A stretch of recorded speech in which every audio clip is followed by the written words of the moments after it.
Astro lineage channel में आपका स्वागत है। आज हम एक ऐसी कुंडली लेकर प्रस्तुत हैं जो कि राजयोग को राख योग में बदल देती है।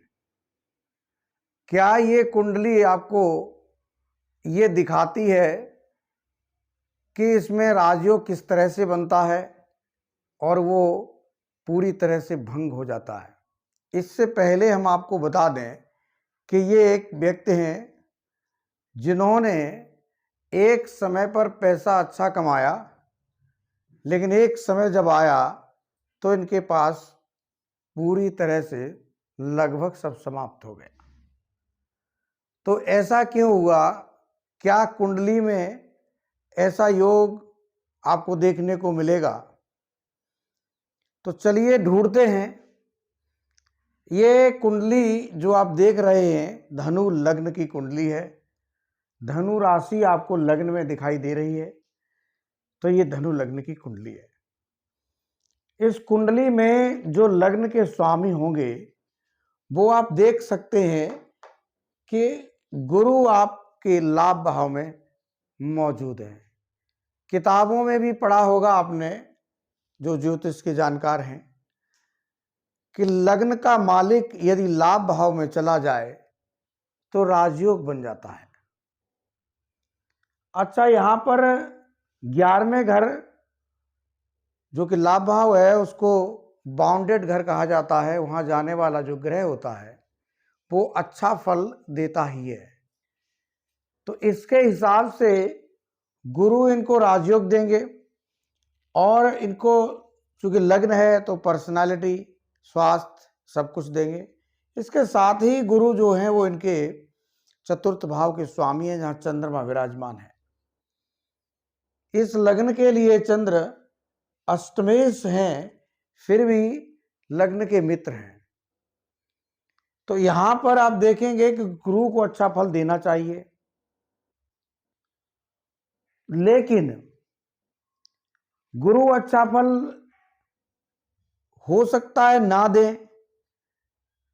उसका कारण क्या हो सकता है कि अष्टमेश चंद्रमा विराजमान है, भले ही मित्र हैं लेकिन अष्टम भाव का स्वामी भी है।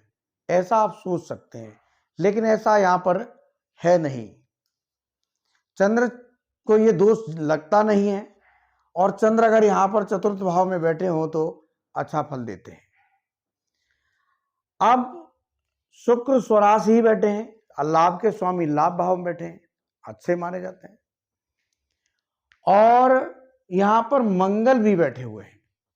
तो मंगल ग्रह इनकी कुंडली में अगर देखा जाए तो पंचम घर का स्वामी है और द्वादश भाव का भी स्वामी है।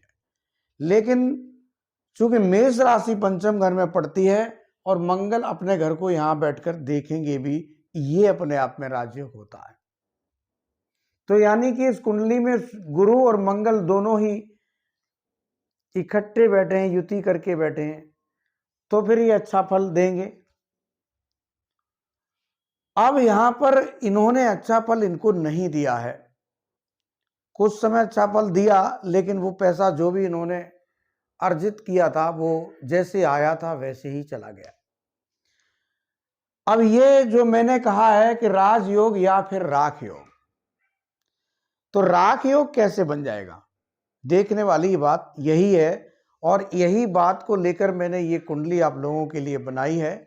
अगर आप लोगों की कुंडली में इस तरह का योग है तो आप लोगों को सचेत हो जाना चाहिए। इनकी कमियां भी मैं बताऊंगा कि इन्होंने गलती क्या की, जिसके कारण से राजयोग ये राख योग में बदल गया। कई बार हम अनजाने में बहुत सी गलतियां करते हैं और अपने योगों को खराब कर लेते हैं। तो यहां अगर आप देखें तो पंचम भाव में शनि विराजमान है, और शनि या धन के स्वामी है, और यहां पराक्रम के स्वामी भी शनि हैं, जो कि यहां राहु बैठे हैं। तो राहु तो यहां खराब होता नहीं, केतु भी यहां खराब फल देता नहीं। तो फिर यहां कौन सा ग्रह है जो इनकी पूरी इस राजयोग की कुंडली को खराब कर देगा? बुध भी अगर लगन में है तो यहां खराब नहीं होता, क्योंकि यहां बैठकर अपने घर को ही देखेगा, तो व्यापार कराएगा। इन्होंने व्यापार ही किया है। लेकिन यहां एक ही ग्रह है पूरी कुंडली को जो सबसे ज्यादा नुकसान पहुंचा देता है, और वो है शनि। पंचम भाव में शनि विराजमान हो बहुत अच्छा नहीं कहा जाता, लेकिन अगर शनि पंचम भाव में कहां का मालिक है, धन भाव का स्वामी है, और पंचम भाव में नीच राशि में बैठा है, जिसके स्वामी मंगल हैं, जो कि अपने ही घर को देखते हैं और नीच मंग राजयोग बनाते हैं। यहां आप देखिए कि मंगल अपने घर को देखते हैं तो शनि भी तो अपने घर को देखेंगे, यानी धन का स्वामी पंचम भाव में बैठ के अपने घर को देखता है। ये कुंडली इतनी बड़ी है, अगर ये कुंडली सही होती तो ऐसा व्यक्ति राजयोग से भी कुछ अधिक भोगता, लेकिन ऐसा कुछ भी नहीं हुआ। उसका कारण मात्र और मात्र शनि अपनी नीच राशि में विराजमान है। अब आप इनकी थोड़ी सी कहानी भी सुन लीजिए। इन्होंने क्या करा, जब इन्होंने व्यापार शुरू किया तो उस समय पर ये बहुत सात्विक भोजन करते थे। पहनावा भी इनका अकॉर्डिंग टू जो प्लैनेट पोजीशन है अकॉर्डिंग टू दैट था। लेकिन जैसे ही इन पे पैसा आना बिजनेस में शुरू हुआ, व्यापार में जैसे ही इनके पास पैसा बहुत अच्छी स्थिति में आने लगा, इनका हिसाब बिगड़ा और ये नॉन वेज की तरफ चले गए। अब चूंकि धन के स्वामी तो शनि ही हैं और नीच होके बैठे हैं, तो यहां पर अगर इन्होंने नॉन वेज को खाना शुरू कर जैसे ही शुरू किया, इनका व्यापार खराब होने लगा, क्योंकि कर्म के स्वामी शनि ही होते हैं।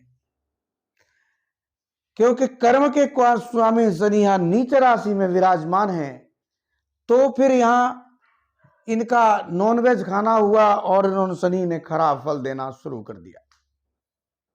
ये लगातार उसी का सेवन करते रहे, तो नॉनवेज से शनि खराब इसलिए भी हो गए कि शनि मंगल की राशि में बैठे थे और मंगल लाभ में होकर अपने घर को देख रहे थे। मंगल ने भी अपना फल अच्छा देना छोड़ दिया। केवल और केवल एक आदत ने इनकी पूरी कुंडली को खराब कर दिया। मेरा कुंडली बनाने का जो मकसद था वो सिर्फ यही था कि कई बार आदमी भूलवश कुछ ऐसे काम कर बैठता है, कुछ जो मित्र, अच्छा इन्होंने नॉनवेज किसने खिलाया ये भी बात कर लेते हैं। इनको नॉनवेज मित्रों ने खिलाया। आप देख रहे हैं कि मित्र भी शनि ही है, नीच शनि और राहु ऊपर से बैठे हैं। तो इन्होंने, इनके जो राहु हैं, इनके जो नीच मित्र हैं, इन्होंने ही इनको नॉनवेज की तरफ ले लिया और इनको उसकी आदत डलवा दी। अब शनि के घर में राहु हो, शनि नीच हो, ऐसे मित्र कौन से होंगे आप सोच सकते हैं। उन्होंने इनको क्या करा कि ये एक आदत थी जो इनको लगवा दी, और उसके मात्र और मात्र उसके कारण से इन्होंने अपने शनि प्लैनेट को खराब कर लिया। और जब शनि प्लैनेट खराब हुआ तो मंगल ने भी अच्छा फल देना छोड़ दिया, और जब मंगल ने अच्छा फल देना छोड़ दिया तो गुरु भी शुक्र के साथ युति में थे। चूंकि ये शनि शुक्र की जो प्रतियुति है ये भी खराब हो गई। गुरु शुक्र अगर साथ साथ में हो और शुक्र के काम आपने करना शुरू किए तो आपका वजूद मिट जाता है। पत्नी का ही वजूद रहता है, इनकी पत्नी का ही आज वजूद है भी। इस तरह से इन्होंने अपनी कुंडली को खराब किया।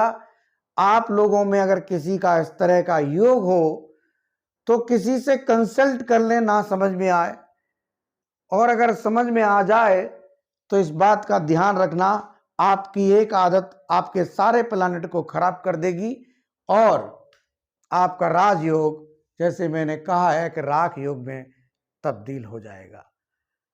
आप लोगों ने कुछ जरूर सीखा होगा और आपको कुछ सीखने को मिलेगा।